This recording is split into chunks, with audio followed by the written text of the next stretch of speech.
Cet acharnement du régime béninois sur le frère Kémy Séba.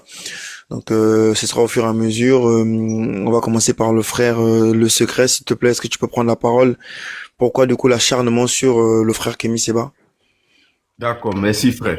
Je voudrais dire un grand merci à tous mes prédécesseurs, tous ces frères, à notre maman Marie de Guadeloupe pour vraiment ces interventions très, très, très, très brillantes et très explicatives.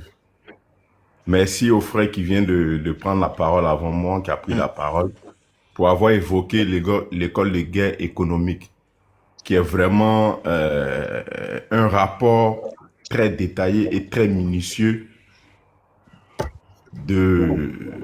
fait par nos ennemis pour vraiment détruire tout ce que les panafricanistes ont mis du temps à construire.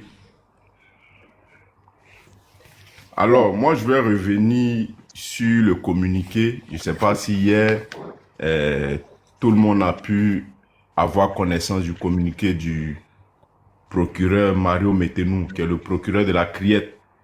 La Criette, c'est la Cour de répression et des infractions économiques et du terrorisme béninois. Faut dire que après le rejet de la demande d'extradition de Kémy en Afrique du Sud, le procureur de la Criette s'est empressé de faire un communiqué de consolation.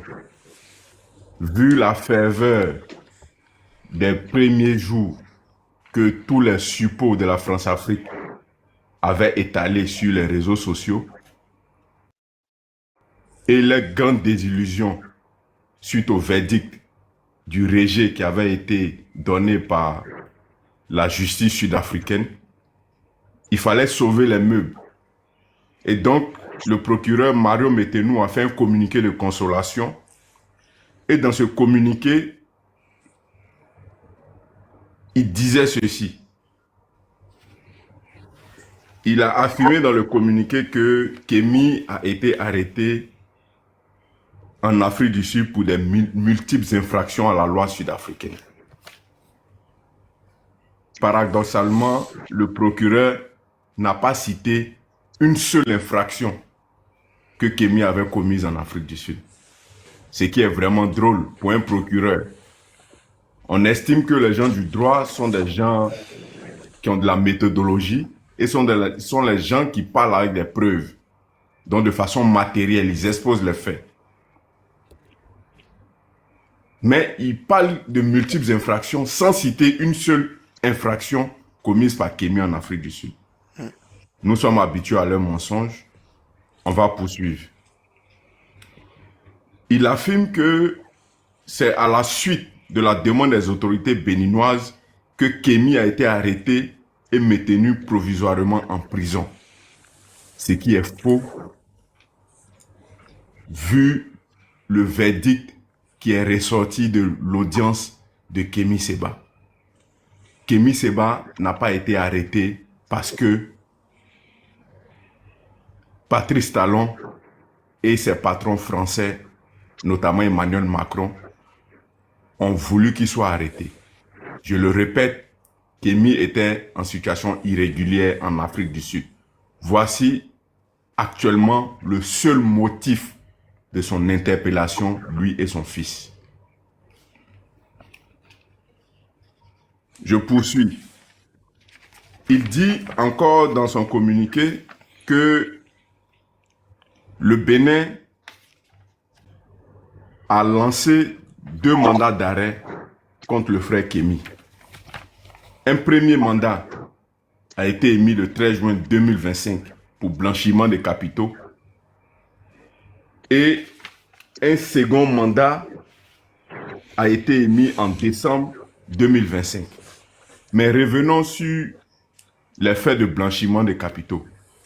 On est bien curieux de savoir de quel blanchiment de capitaux dont le procureur parle, vu que jusqu'à présent, aucun bien mobilier et immobilier nous a été présenté comme appartenant à Kémy Séba.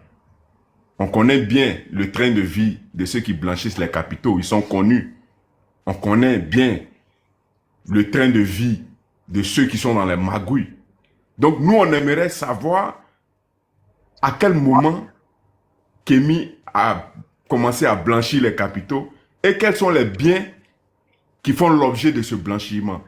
Je pense qu'il n'y a pas de preuves. Les gens parlent dans le vide et les gens se croient au Bénin ou en Côte d'Ivoire où ils peuvent instrumentaliser et inventer des chefs d'accusation pour maintenir les opposants en prison. L'Afrique du Sud n'est pas le Bénin, l'Afrique du Sud n'est pas la Côte d'Ivoire. Patrice Talon, la France et tous les cyberactivistes n'ont jamais exposé une seule fois les faits de blanchiment qui sont mis sur le dos de Kémy Séba. Jamais. Mais par contre, nous savons qui est le vrai blanchisseur des capitaux. Nous savons tous que Patrice Talon s'est enrichi en pillant les tasses douanières du Bénin sous le président Yahi. Patrice Talon avait une société et il a toujours appelé Bénin Control. Cette société, à l'époque du président Yahi Boni, était chargée de faire le recouvrement de toutes les tasses douanières du Bénin. Mais Talon a détourné les fonds qui se chiffrent à plusieurs dizaines de milliards. C'est connu. Des conférences de presse ont été organisées par les cadres de l'administration douanière béninoise qui ont appelé l'attention du président Yahi Boni sur les faits de malversation et de détournement des deniers publics. C'est connu, tous les Béninois le savent. Patrice Talon a une holding familiale, lui en tant que président de la République, il a une holding familiale qui s'appelle la Société de financement et de participation, la SFP. Mais cette holding contrôle le port autonome de Cotonou. Cette holding contrôle tous les imports, toutes les importations et les exportations du Bénin. Tout ce qui est intrants agricoles, engrais, etc.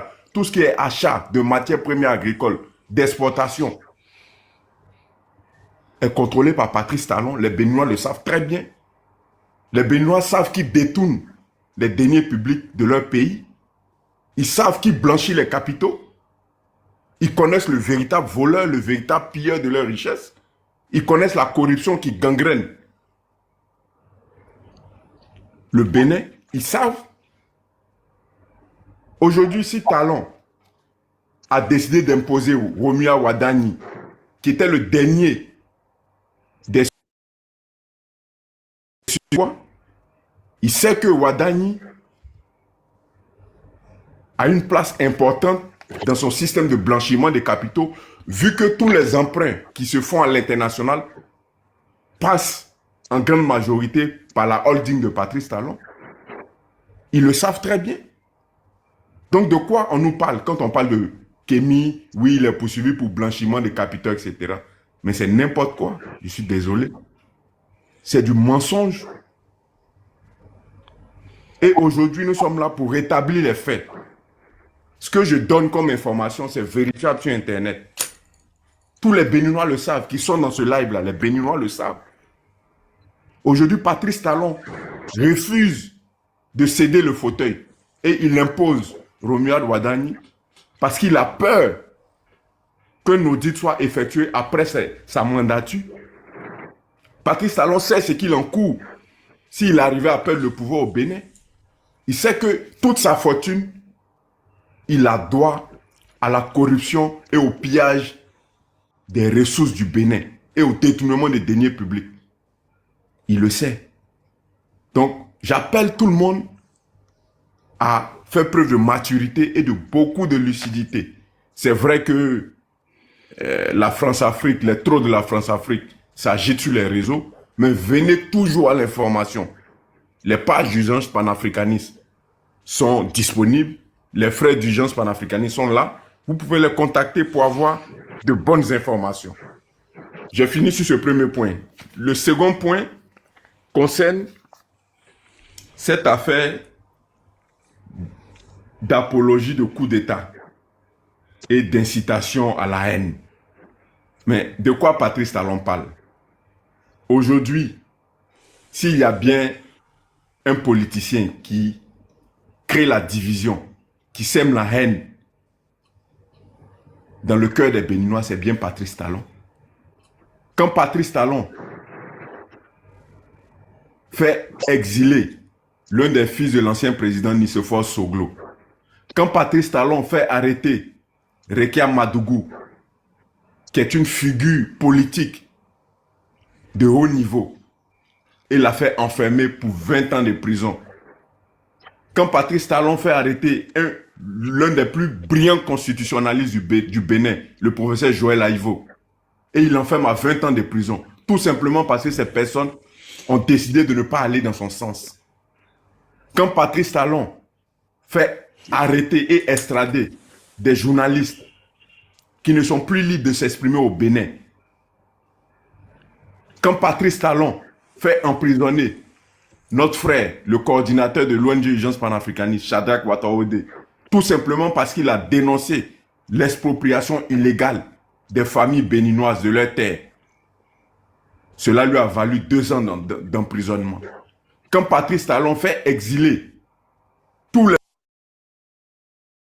Urgence panafricanistes, notamment le frère Seth Moshe et plein d'autres, quand il fait arrêter tous ceux qui côtoient Kémy Séba, que ce soit celui qui fait ses transferts d'unité, que ce soit la dame avec qui il achète à manger, que ce soit ceux qui le conduisent, etc.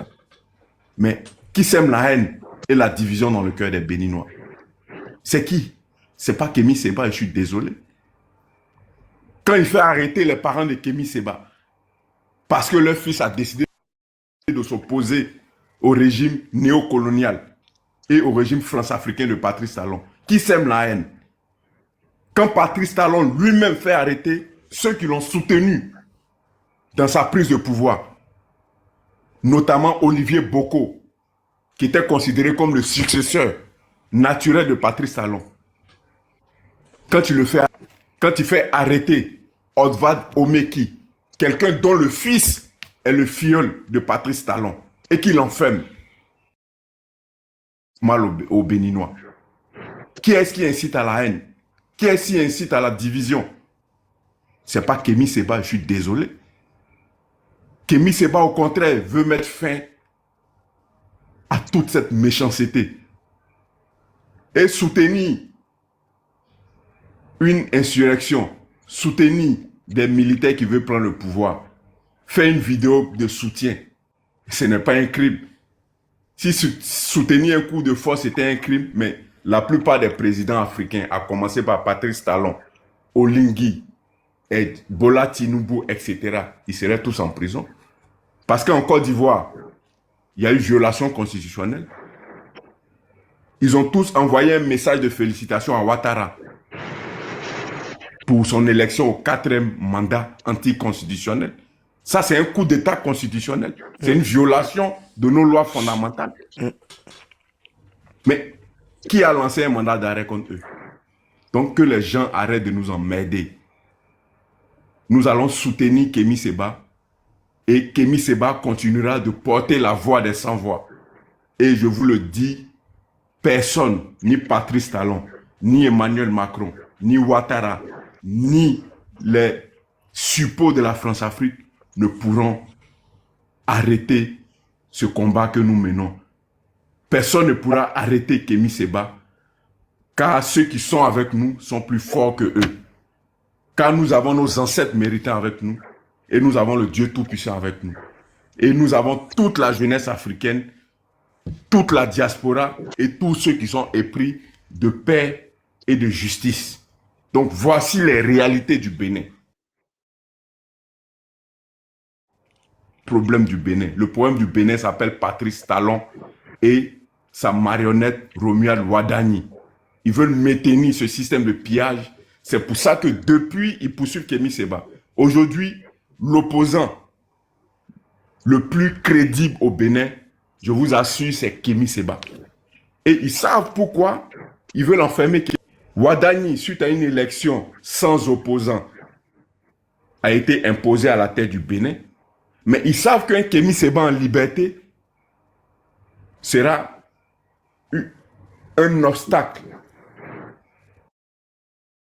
à la présidence de Romeo Ouadani. Voilà pourquoi ils veulent à tout prix faire enfermer Kémi Séba pour que Ouadani dirige tranquillement le Bénin. Pour ne pas dire pille tranquillement le Bénin sans que personne n'ait le courage de broncher. Voilà la réalité que les gens ignorent. Voilà la réalité que beaucoup de nos frères ignorent. Je vais m'arrêter là et permettre aux autres de prendre la parole. Le frère Médusa, est-ce que tu souhaites prendre la parole maintenant ou après? Bonsoir à toi. Oui, bonsoir tout le monde. Bonsoir mon frère. J'espère que vous allez tous bien. Bonsoir mon frère Tête, bonsoir ma soeur Céline, Marie, le secret et tout le monde. J'espère que vous allez tous bien. Et bonsoir à tout le staff. Que la paix soit avec tous ceux qui sont en train de regarder le live. C'est une situation qui ne surprend plus toutes les personnes qui ont désormais une conscience politique assez élevée. Ce genre de problème, c'est la raison pour laquelle l'Occident fait tout pour éteindre la conscience politique des peuples. Il n'y a pas plus dangereux pour un pouvoir autoritaire qu'un peuple qui est éveillé. Et si vous voyez, même dans la plupart des pays, c'est-à-dire que l'Occident, à travers la télé, les médias et autres, essaye de baisser le niveau collectif et essaye d'empoisonner la mentalité des gens en enseignant des fausses histoires, en n'éveillant pas l'esprit des gens. Et c'est ça l'objectif, empêcher que des gens puissent établir des relations d'idées avec d'autres idées, se servir de l'histoire pour comprendre le présent. Quand on regarde l'histoire, on voit très bien que ce qui se passe avec le camarade Kémi Séba est une tentative de manipulation politique. Vous savez, Frantz Fanon disait que chaque génération doit, dans une relative opacité, choisir sa lutte. Soit il l'accomplit, soit il la trahit.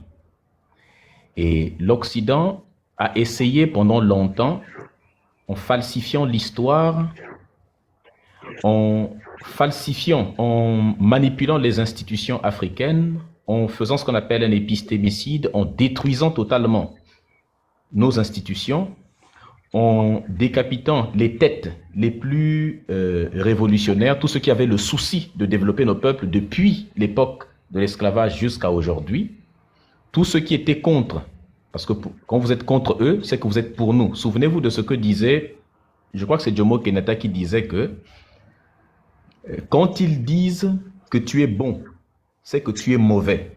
Quand ils disent que tu es mauvais, c'est que tu es bon. Je crois que c'est Sékou Touré, hein, si je ne me trompe pas. Sékou Touré. Sékou Touré, merci beaucoup. C'est Sékou Touré qui disait « Le jour où ils diront que je suis bon, c'est que je vous ai trahi. » Le jour où les Occidentaux, particulièrement la France et ses valets africains diront que Kémi Séba est quelqu'un de bien, c'est qu'il nous aura trahis.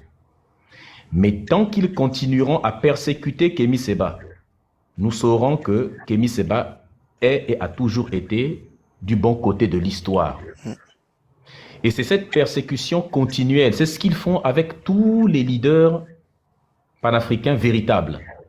Donc le jour où ils commenceront à chanter les louanges de Kémi Séba, qu'il est quelqu'un de bien, que les présidents français et tous ces valets africains continueront à chanter vont commencer à chanter ces louanges, là, on saura que oui, il nous a trahis. Mais tant qu'il sera persécuté, tant qu'on racontera de mal de lui, on saura qu'il est du bon côté de l'histoire, parce que c'est exactement ce qu'ils ont fait pour tous les leaders historiques. Donc c'est une mécanique qui est bien huilée depuis longtemps. C'est pourquoi, donc, aujourd'hui les Africains, comme disait l'ancien, chaque génération doit choisir son combat. Les Africains ont choisi leur combat. Et quand je parle d'Afrique, je ne parle pas que d'Africains du continent, mais je fais référence à ce que disait l'Ancien, il disait je ne suis pas africain parce que je suis né en Afrique. Je suis africain parce que l'Afrique est née en moi. Donc être africain, ce n'est pas être continental, mais être africain, c'est lorsque, depuis les Antilles, depuis la diaspora, depuis le continent, partout ailleurs, c'est lorsque l'Afrique naît en toi, que tu deviens véritablement, et c'est Kwame Nkrumah qui le disait. C'est Kwame Nkrumah qui le disait.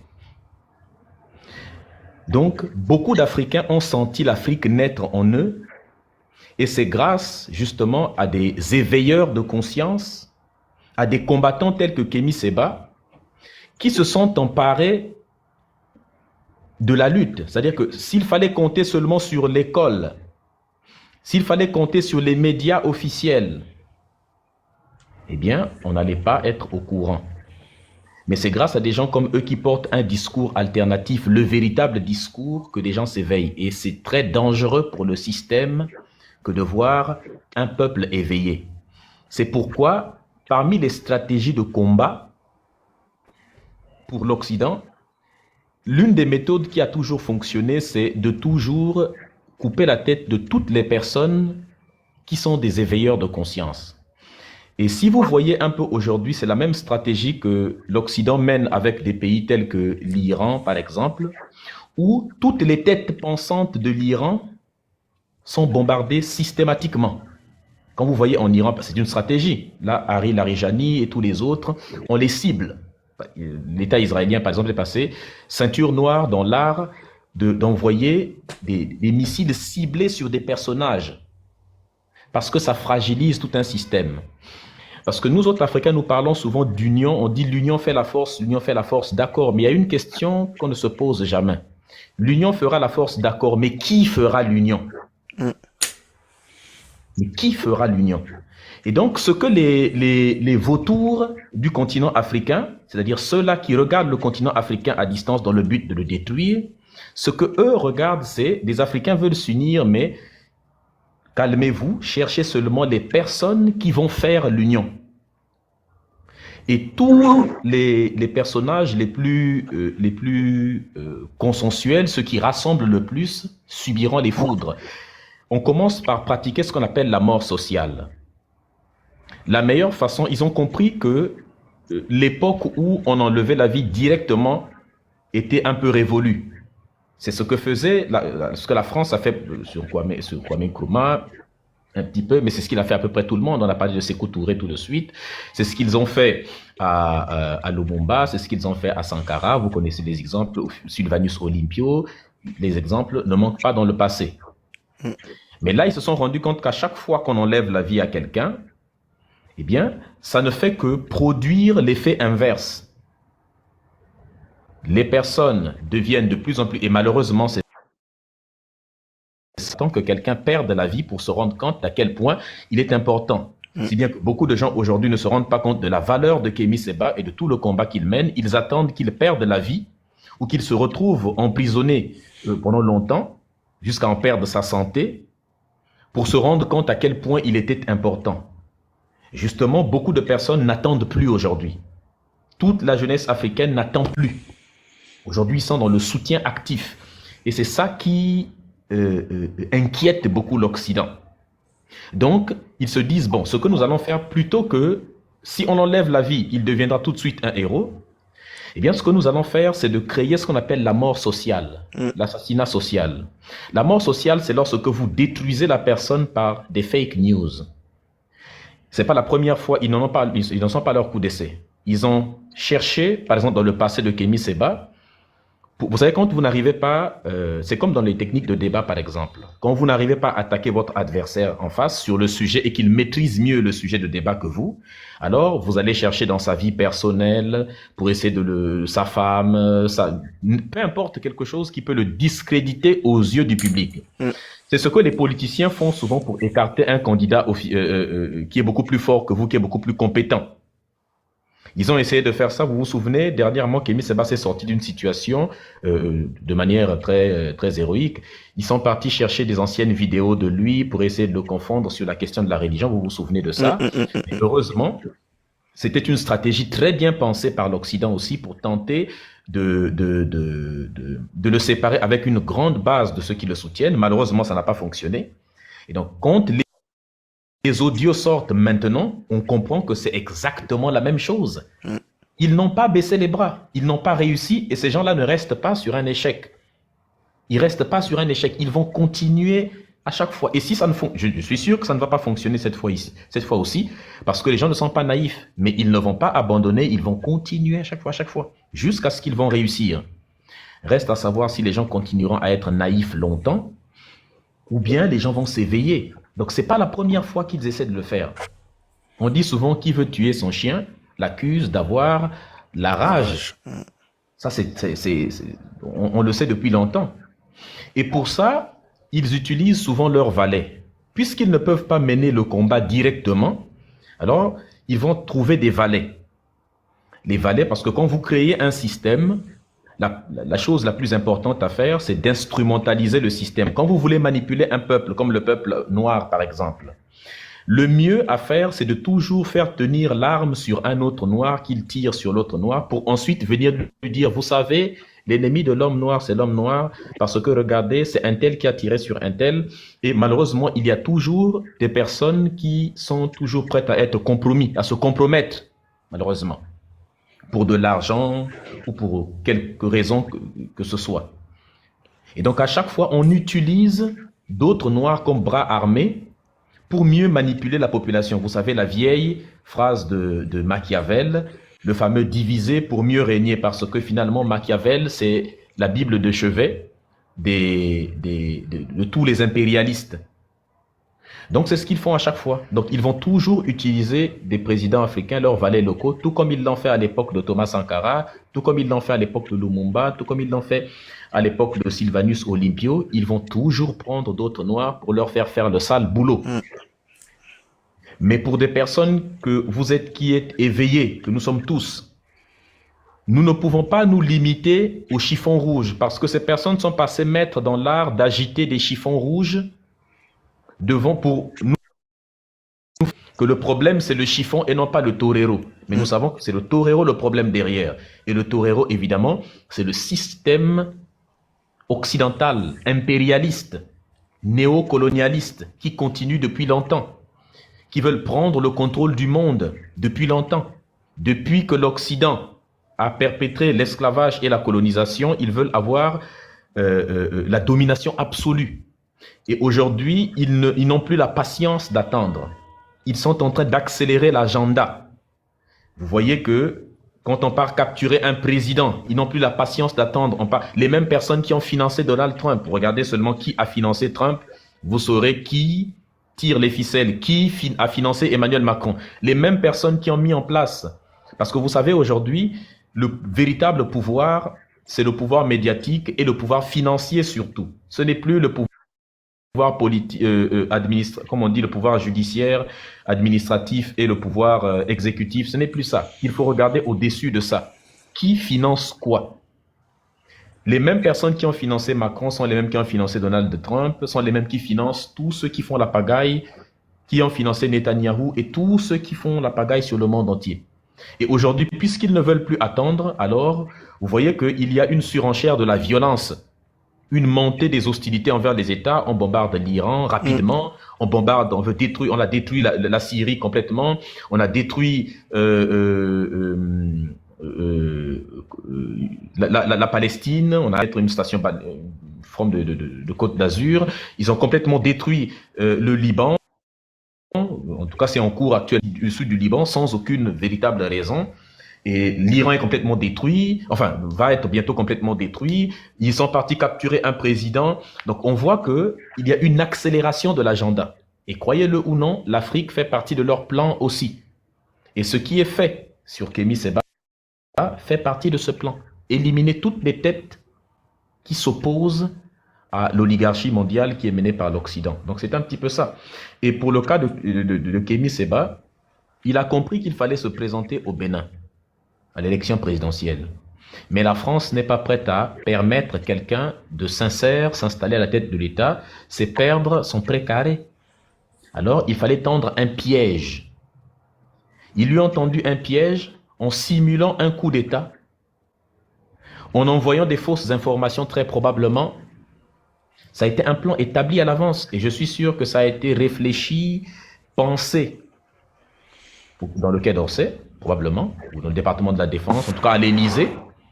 L'Élysée d'ailleurs, pour ceux qui ne savent pas, fun fact, construite avec l'argent de l'esclavage. L'Élysée a fait fortune dans la Compagnie des Indes, n'est-ce pas? La compagnie esclavagiste, avec l'argent de l'esclavage, hein, pour ceux qui ne le savaient pas, de la même manière que des banques de France et toutes les autres choses. Donc c'est à l'Élysée que tout ça a été réfléchi et les gens ont finalement, les valets ont exécuté, malheureusement. Donc c'était un piège pour écarter un candidat. De toute façon, quand vous regardez dans tous les systèmes politiques, comment on écarte des candidats à l'élection présidentielle, c'est comme ça que ça se fait. Et donc, ils ont fait tomber dans le piège, ils ont émis un faux mandat d'arrêt. Et ce qui m'étonne dans tout ça, c'est que Benyamin Netanyahou, qui est sous mandat d'arrêt international depuis longtemps, il circule tranquillement. Récemment, il était en Europe. C'est-à-dire que c'est lui 2 poids 2 mesures avec ces gens-là. Il circule tranquillement. Personne n'a le courage d'aller l'arrêter. Donc, on voit que ce droit international, d'ailleurs que le même Benyamin Netanyahou et Donald Trump sont en train de piétiner de manière incroyable, comme jamais auparavant. Mais comme Cyril Ramaphosa a montré son caractère valet envers le pouvoir occidental, particulièrement celui de Trump, en emprisonnant Julius Malema, bah forcément, il est de connivence avec la France, forcément, évidemment, donc avec le pouvoir de Patrice Talon. Donc tout ça a été fait pour arrêter Kémy Séba. Donc on voit très bien, ça n'étonne personne, ça n'étonne personne. Ça n'étonne que des personnes qui peut-être n'ont pas beaucoup de culture politique ou historique. Mais quand on a une certaine culture, et voilà, c'est l'occasion de demander à beaucoup de jeunes, vraiment avoir une culture politique, prenez l'histoire, parce que ceux qui connaissent et comprennent l'histoire, connaître l'histoire permet de comprendre le présent et envisager l'avenir. Qui connaît l'histoire comprend le présent et envisage un meilleur avenir, parce qu'en réalité, rien n'est nouveau sous le soleil. L'histoire n'est qu'un perpétuel recommencement. Quand vous savez déjà l'histoire, vous savez reconnaître dans le présent les mêmes patterns, les mêmes mécanismes. Ça n'a jamais changé. Les mécanismes sont les mêmes.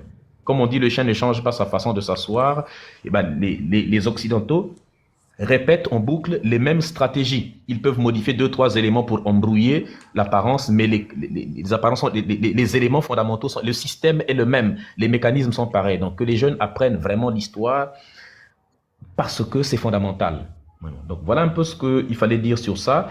Vous savez, il faut toujours, pour terminer, je dirais qu'il faut toujours faire confiance au peuple. Il faut toujours faire confiance au peuple. La plus grande peur de tout pouvoir, de tout dirigeant, c'est le peuple. L'histoire nous l'a montré à chaque fois que des peuples s'insurgent, que des peuples se lèvent et créent une révolution, peu importe la puissance du pouvoir en place, il a toujours reculé. C'est le seul élément contre lequel les dictatures les plus hardcore n'ont jamais pu résister. Il y a 2 facteurs, le peuple et le temps.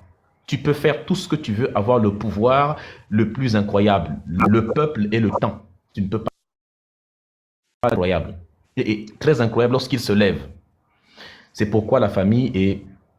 Il y a la Boétie qui écrivait sur Discours sur la servitude volontaire. La raison pour laquelle on manipule les peuples, c'est parce que les gens sont dans un état de servitude volontaire. Le jour où vous comprenez que vous êtes volontairement dans un état d'esclavage, si on vous manipule, c'est parce que vous le voulez quelque part. Mais vous seul avez la capacité d'y mettre fin en vous éveillant. Cultivez-vous politiquement, historiquement, parce que si tu ne t'occupes pas de la politique va s'occuper de toi. et à les tactiques de manipulation. Parce que tout ce qui est fait sur Kémy Séba depuis qu'il a commencé sa lutte, ce sont des stratégies de...